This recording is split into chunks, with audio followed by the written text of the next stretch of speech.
ইউনূস আলাইহিস সালামকে যখন মাছে গিলে ফেলে দিল, মাছ এবার পানির অতল তলদেশে চলে গেছে। মাছের পেটের ভিতরে দরজা নাই, জানালা নাই, ছিদ্র নাই, পালাবার কোনো পথ নাই। আছে আছে ফানাদা ফিল যুলুমাতি আন লা ইলাহা ইল্লা আনতা সুবহানাকা ইন্নী কুনতু মিনাজ জালিমিন। জানেন না এই দোয়া?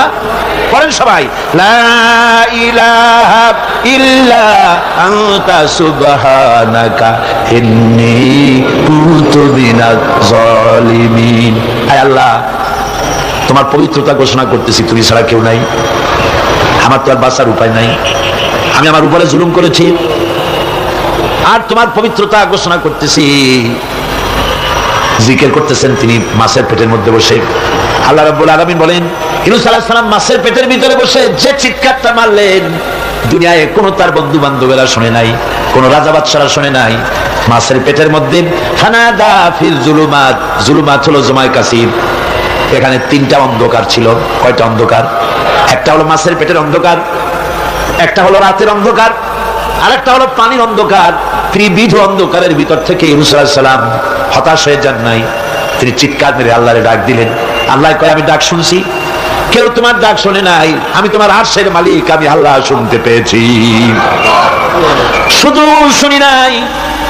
জবাব দিয়া দিলাম, ফাস্তাজাবনা লাহু ওয়া নাজ্জাইনাহু মিনাল গাম্মি ওয়া কাযালিকা নুজিল মুমিনিন। পড়েন না সবাই, ফাস্তাজাবনা লাহু ওয়া নাজ্জাইনাহু মিনাল গাম্মি ওয়া কাযালিকা নুজিল মুমিনিন। আমি আল্লাহ পাক বলেন, আমি ইউনূসের ডাক শুনলাম, ডাকের জবাব দিয়া দিলাম, আর মাছের পেটের ভিতরে বেদনার সৃষ্টি করে দিলাম। মাছ এবার ভেসে উঠলো, মাছের আর এখন কোন উপায় নাই বমি করা ছাড়া। মাছ কিনারায় চলে এলো, ইউনূসকে বমি করে ফেলে দিল। আল্লাহ কয়, শোনো দুনিয়ার মানুষেরা, শুধু ইউনূস আলাইহিস সালামকে নয়, কাযালিকা, এইভাবে করে আমার মুমিন বান্দারা যদি বিপদে পড়ে আর আমারে ডাকে, আমি রব্বুল আলামিন এইরকম বিপদ দিয়া বাঁচাইয়া দেব। বিপদ থেকে বাঁচাবেন কে? সুতরাং গতকালকের মতো আবারও বলি, বিপদ আসতে পারে, মুসলমানেরা মাজারে দৌড়ায় বেশি। নাউজুবিল্লাহ, জোরে কোন নাউজুবিল্লাহ। বিপদ আসে আর মাজারে চলে যায়, যাইয়া সেখানে কাঁদবে, মাজারের উপরে মাথা ঘা দিতে থাকে, পয়সা দেয়, মুনাজাত করে, কাঁদতে থাকে, মাজারওয়ালার কাছে বিপদ মুক্তি চায়।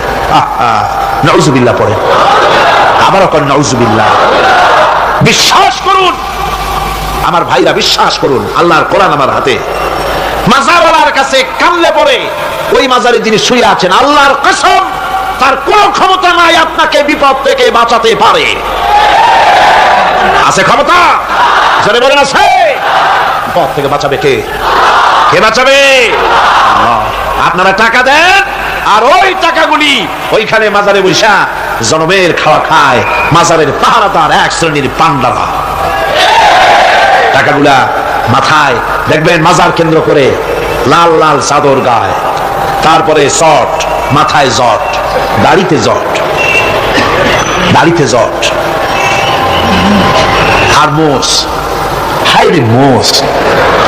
6টা টর্চ লাইট দিয়েও যদি আপনি খোঁজেন, মুখ তালাশ করে পাবেন না, এত মোষ সমানে গাঁজা খায় আপনার পয়সা দিয়ে, ধর্মের নামে ব্যবসা করে। যাই দেখেন মাজারগুলো, প্রত্যেকটা মাজারে 5টা 10টা লোক বসা আছে, ঘাট ধরে বের করে দাও। আর বলো, মাজারে বসে আছো কেন? মসজিদে যাও। কোথায় যাবে? কোথায় যাবে? মসজিদে। আল্লাহর থামো, আল্লাহর ওলিদের মাজার ঘেরাও করে রেখে দাও, যত্ন করে রেখে দাও। গরু, ছাগল, ভেড়া, হাবিজাবি কিছু যেন যেতে না পারে, যত্ন করে রাখো, সম্মান দিয়ে রাখো। কিন্তু তোমার ওখানে পাহারা দিতে বলছে কে? তুমি ওখানে বসে থাকো কেন? গুড় যেখানে, পিঁপড়া সেখানে। পয়সা দেওয়া বন্ধ করে একটারও পাবেন না ওখানে, ঠিক কিনা কর? সব ধান্দাবাজ, পয়সার লোভে ওখানে বসে থাকে, গাঁজা খায়, মদ খায়, নামাজ পড়ে না। আর আপনার টাকা দিয়া খোঁজ নিয়ে দেখেন, মাজারের মুতল্লি যত আছে সব বাসের মালিক, ট্রাকের মালিক, কোটি কোটি টাকার ব্যবসা করে। সুতরাং এগুলি ছাড়েন, এ ধান্দাবাজি বন্ধ করুন। মাজারের সাথে কোনো সম্পর্ক নাই। মুসলমানের সম্পর্ক কেবল মসজিদের সাথে। কিসের সাথে? মসজিদের সাথে সম্পর্ক করে। আমার বন্ধুগণ, বিপদ আসলে পরে কবরের কাছে যাওয়া নয়, বিপদ আসলে পরে মসজিদে যান, 2 রাকাত কাজায়ে হাজাতের নামাজ পড়েন। রাসূলুল্লাহ পড়েছেন, কাজায়ে হাজাতের নামাজ পড়েন, সিজদায় পড়ে গিয়ে আল্লাহর কাছে কাঁদেন, আপনার বিপদ আল্লাহ রাব্বুল আলামিন দূর করে দিবেন। আরে এমন আল্লাহরে থুইয়া কি যে বলবো, মানুষের যে কি হইছে। আমি সিলেটে দেখেছি শাহজালাল রহমতুল্লাহ আলাইহি, আল্লাহর ওলি, শাহ আমানত আল্লাহর ওলি, শাহ মাহদুম আল্লাহর ওলি। এই ওলিরা কোনদিন বলে যায় নাই যে আমার মাজারে পাহারা দিয়ে তোমরা টাকা আদায় করো, বলছে কেউ? শাহজালাল রহমতুল্লাহ আলাইহির মিশন কি ছিল? আরে পাগলেরা করে কি? হযরত শাহজালালের তরবারি আজও আছে, আমি তরবারি দেখেছি, দোধারি তরবারি হাতে নিয়ে এসেছেন। এক হাতে ছিল তরবারি, আর এক হাতে ছিল আল্লাহর কোরআন। যখন সিলেটে ঢুকলেন, গৌর গোবিন্দ তার সব তিনি আজান দেওয়ালেন।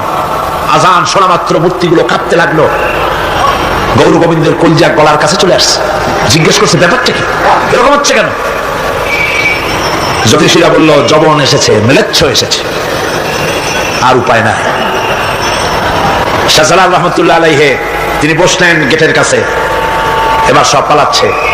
গৌর গোবিন্দ বলল সাপুরিয়াদের ডেকে যে আমারে একটা বাক্সের মধ্যে ভরিয়া সাপ বলে চালাই দিও, আমি সামনে পড়তে চাই না। ভয়তে কলজা গলার কাছে চলে আসছে শুধু আজান শুনে। এরপরে লোক সব চলে যাচ্ছে, উনি দেখতেছেন যাও যাও যাচ্ছে সব। তারপরে ঝুড়িতে করে যাচ্ছে সাপুরিয়ারা, তোমাদের মধ্যে কি সাপ, যাও যাও যাও। এরপরে বড় একটা বাক্স, ওইটার মধ্যে কি? কাজে হুজুর আমরা সাপ খেলা দেখি, এর মধ্যে সাপ। নামাও, আমি সাপ খেলা দেখবো, নামাও ওটা। এরপরে বাক্স খুলছে, দেখে যে আসল সাপ বাইর হয়েছে। গৌর গোবিন্দ বললো যে আমার রাজত্ব ছেড়ে দিলাম, আমারে জানে বাঁচা। শাহজালাল রহমতুল্লাহ আলাইহি বললেন আমি তো মারতে আসি নাই, আমি তো হত্যাকাণ্ড করতে আসি নাই, আল্লাহর দ্বীনকে নিয়ে এসেছি। তিনি ক্ষমা করে দিলেন। সেই শাহজালাল রহমতুল্লাহ আলাইহির মাজারে লোকেরা বিভিন্ন জায়গা দিয়ে যায়, বাস ভরে ভরে যায়, যাইয়া চাদরের উপরে যাইয়া মাথা ঘা দিতে থাকে আর কাঁপতে থাকে। কতগুলো গজাল মাছ আছে, বিরাট বিরাট গজাল, গায়ে সাতটা পড়ে গেছে, দেখলে মনে হয় যেন রিটায়ার্ড অফিসার, এরকম মোটা। ওগুলারে মুড়ি খাওয়া, কলজা খাওয়া। একটা কুয়া আছে, পানি এত পচা, এইটার আর এক মুখ হলো জমজমের সাথে নিশান। নাউজুবিল্লাহ। হায় মানুষ, মুসলমানের আকীদা হয় এত খারাপ, আকীদা বদতর হয়ে গেছে। এগুলি ধর্মের নামের ব্যবসা, এগুলি জোরে বলেন কি? এই ব্যবসা বন্ধ করতে হবে, এই ব্যবসা বন্ধ করতে হবে। এরা ধর্মের নামে লুটেরা, চাদর দিয়ে, আগরবাতি দিয়ে, মোমবাতি দিয়ে, সেজদা দিয়ে মুশরিক হয়ে যাচ্ছে, ইসলাম থেকে খারিজ হয়ে যাচ্ছে। আমার কাছে রিপোর্ট এসেছে প্রচন্ড ভিড়ে মানুষের কষ্ট হচ্ছে, তো কি করা যাবে? আমি বললাম ভিড়, আর আপনারা যদি ভিড় দেখতে চান তাহলে তো সব লোক দাঁড়ায় যাবে, আপনাদের তো দেখার দরকার নেই। একটু চেপে চেপে বসেন আর জোরে সরে জিকির করেন লা ইলাহা ইল্লাল্লাহ, লা ইলাহা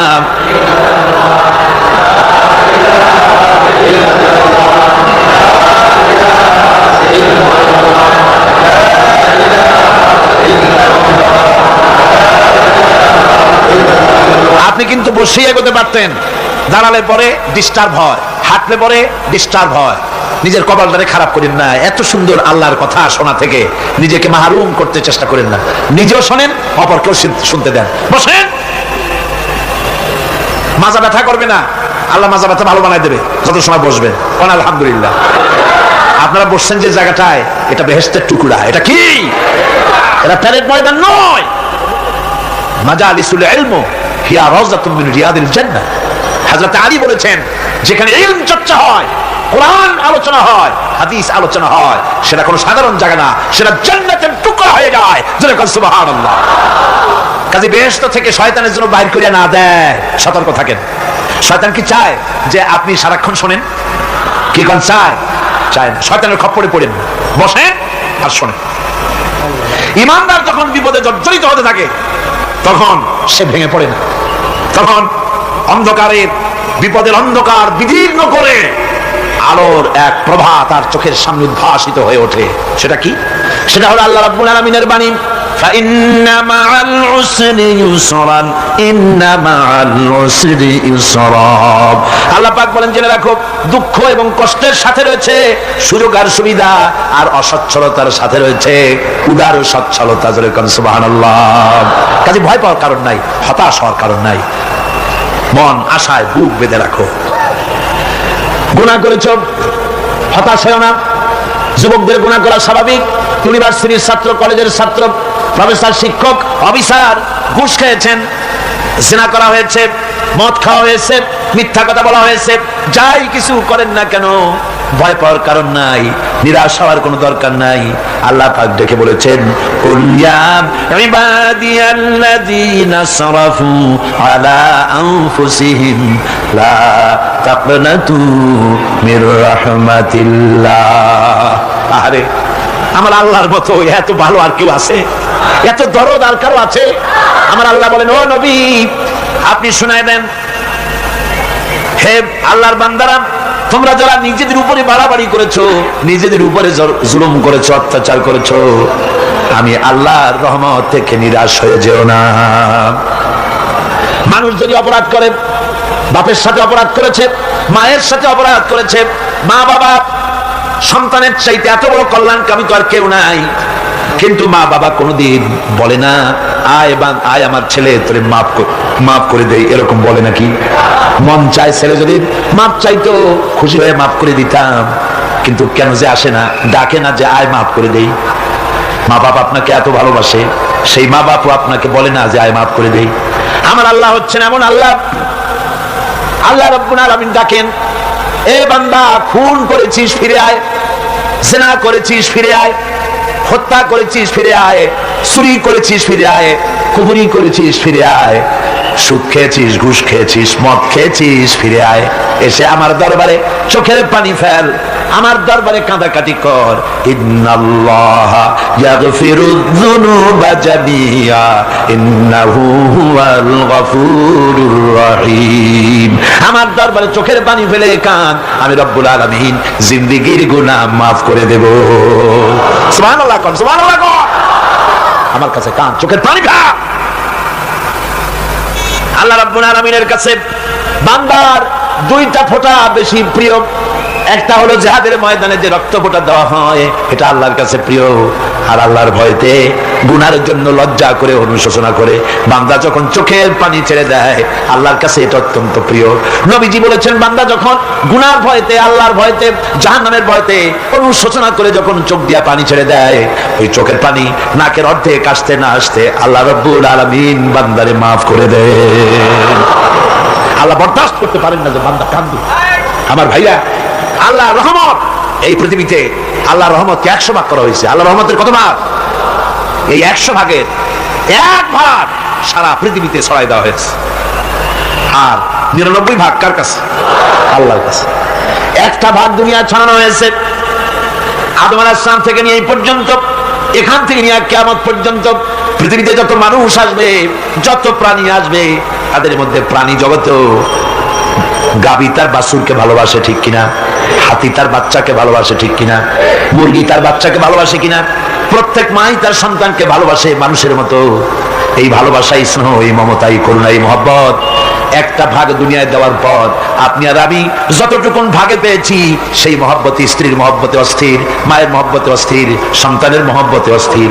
এখন চিন্তা করেন, একটা ভাগ সারা পৃথিবীতে বিতরণ করার পর যেটুক পেয়েছি, তাতে যদি এত মহব্বত হয়, তাহলে এর 99 ভাগ মহব্বত যে আল্লাহর কাছে জমা আছে, এই বান্দার জন্য তার কত মহব্বত, এই বান্দার জন্য কত করুণাতা, কত মহব্বতটা, কত দয়াটা।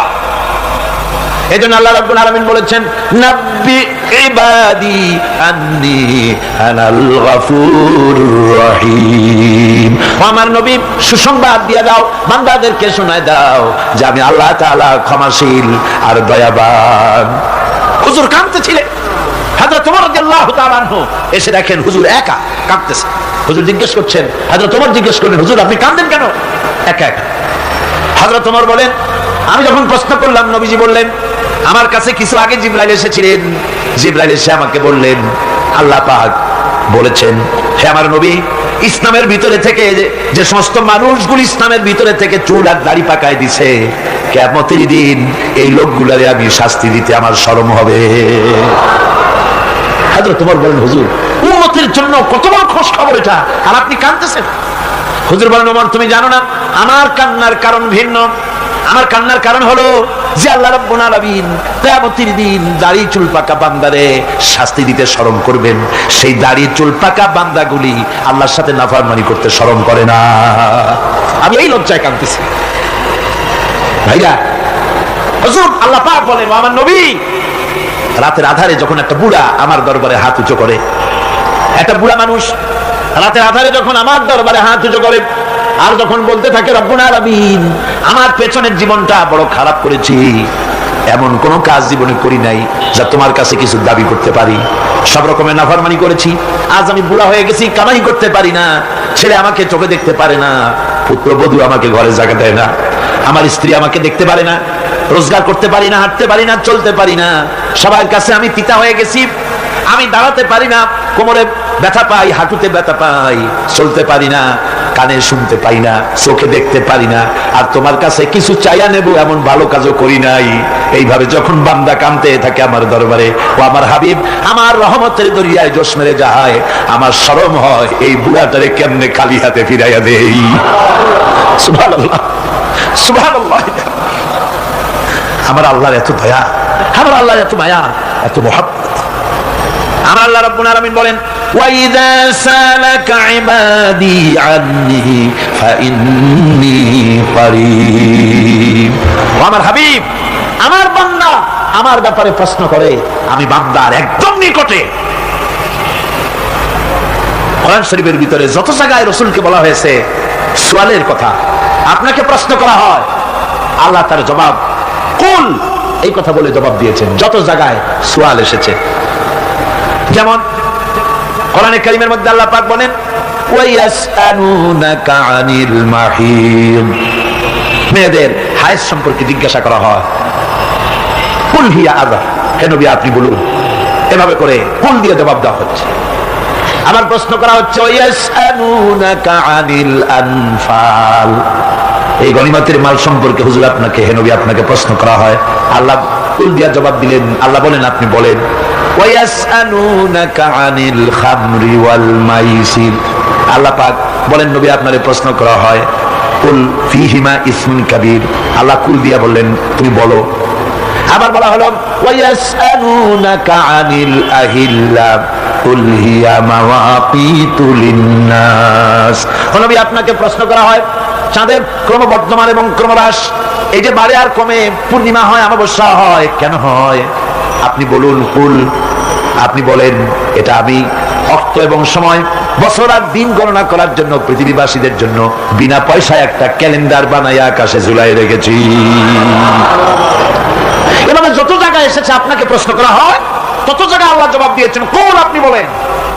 গোটা কোরআন শরীফের ভিতরে এই একটি মাত্র জায়গা যেখানে বলা হয়েছে আপনাকে প্রশ্ন করা হয়, আল্লাহ এখানে বলতে পারতেন কুল আপনি বলেন, আল্লাহ তোমাদের নিকটবর্তী, এভাবে জবাব হয় নাই।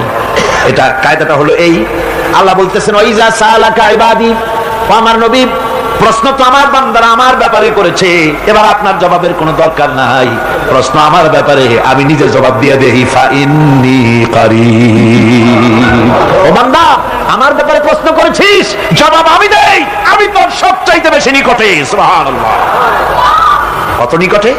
ওয়ানাহানু আকরাবু ইলাইহি মিন হাবলিল ওয়ারিদ, তোর যে রগ এই শাহরগের চাইতেও আমি তোর বেশি কাছে। সুবহানাল্লাহ, আমারে ডাক, আমারে ডাক, কলিজা দিয়া ডাক, অন্তর দিয়ে ডাক। মনের থেকে মানুষ যদি ডাকে, মুখের ডাক আর মনের ডাক এক জিনিস নয়।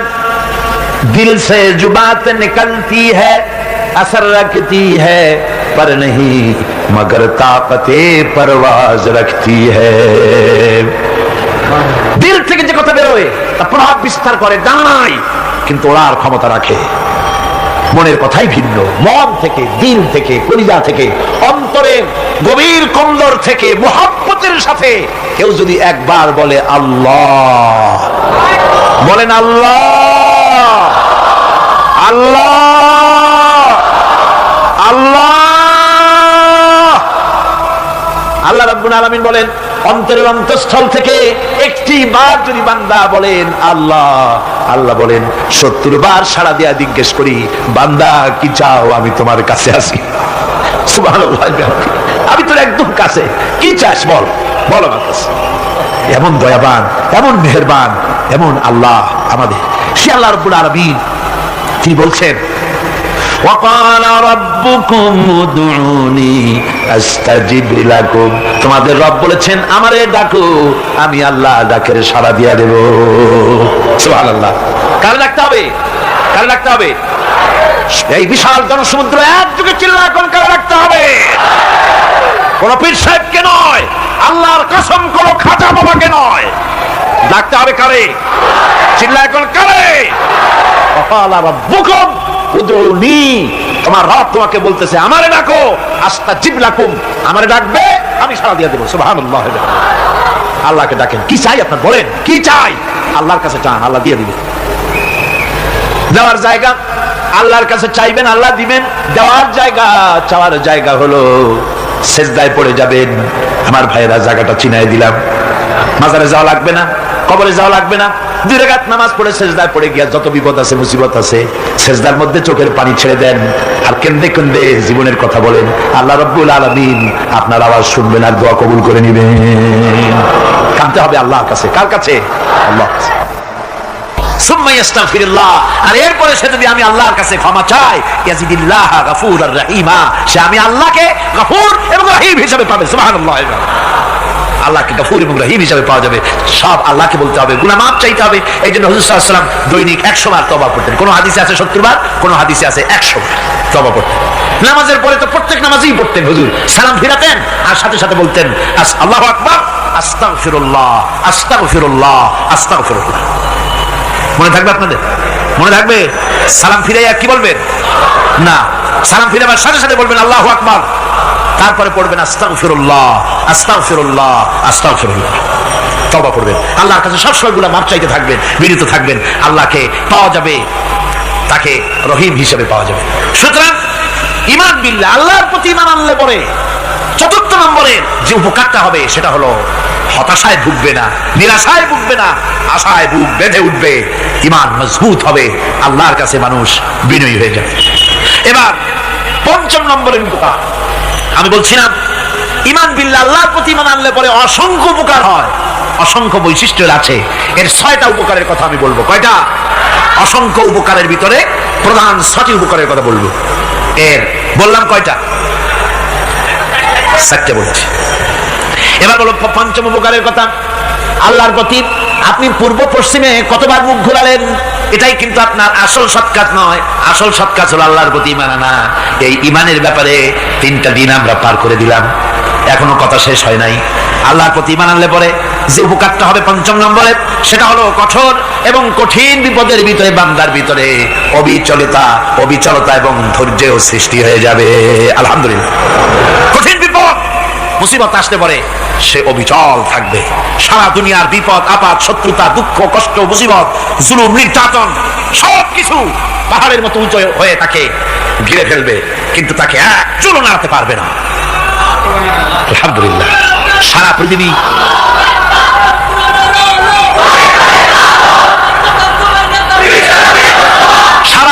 একদিকে আর সে একা একদিকে থাকবে। বিরোধিতা তো হবেই, বিপদ তো আসবে। কবি বলতেছেন, সাথে জাকা রহা হ্যায় अज़ल से ता इमरोज, साथे जाका रहा है अज़ल से ता इमरोज, चरागे मुस्तफावी से शरारे बुलहबीस। সে আরমান কাল থেকে শুরু করে মুস্তাফা সাল্লাল্লাহু আলাইহি ওয়াসাল্লামের দীপ শিখার সাথে আবু জাহেল, আবু লাহাবের অগ্নিস্ফুলিঙ্গের টক্কর লেগেই আছে। রাসূলুল্লাহর আল্লাহর দেওয়া এই বিধান, এই দ্বীনের বাতিটা টিম টিম করে চলেছে। আর গোরকি, টর্নেডো, হাজার হাজার মাইল বেগে হেরিকেন এসেছে, গোরকি এসেছে, টর্নেডো এসেছে, টাইফুন এসেছে, কিন্তু এই আলো নিবাইতে পারে নাই। সুবহানাল্লাহ। এই আলো নিবাতে পারে নাই। এই শত্রুতা ছিল কালের, নিবাতে পারবে না। কারণ হচ্ছে আল্লাহ রাব্বুল আলামিন বলেছেন, يريدون ليطفئوا نور الله بأفواههم والله متم نوره ولو كره الكافرون। ওরা চায় মুখের ফু দিয়ে আমার আলোকে নিভিয়ে দেবে, কিন্তু আমি আমার আলোকে পূর্ণতা দান করব, তাতে কাফের বেঈমানদের কলজায় যত জ্বালা যন্ত্রণা হোক আমার দিন কেউ মিটাই দিতে পারবে না। সুবহানাল্লাহ। সুতরাং বিপদে অবিচলতা আসবে, সে অটল হবে, মজবুত হবে। কোরআনে কারীম বলতেছে ওয়া কাযালিকা জাআলনা লিকুল্লি নাবিয়্যিন আদুওয়াম মিনাল মুজরিমিন। এই পৃথিবীতে এমনি করে আমি সকল নবীদের শত্রু বানিয়েছি, সব পাপিষ্ঠ অপরাধীদেরকে। নবীদের সাথে বিরোধিতা করেছে কারা? পাপিষ্ঠরা আর অপরাধীরা। আজও খুঁজে দেখে, আজও ইসলামী আন্দোলনের বিরোধিতা যারা করে সবগুলি কি পাপিষ্ঠ? সত্য কিনা কর? ইসলামী আন্দোলনের বিরোধিতা যারা করে হিসাব করে চোখ দিয়ে তাকায় দেখেন, খুঁজে দেখেন তাদের নামগুলি। মদখোর, জিনাকার, বদমাশ, চোর, হাইজাকার, বেনামাজি, লুটেরা, মিথ্যাবাদী, সবচাইতে সমাজের নিকৃষ্ট লোকগুলি ইসলামের বিরুদ্ধে।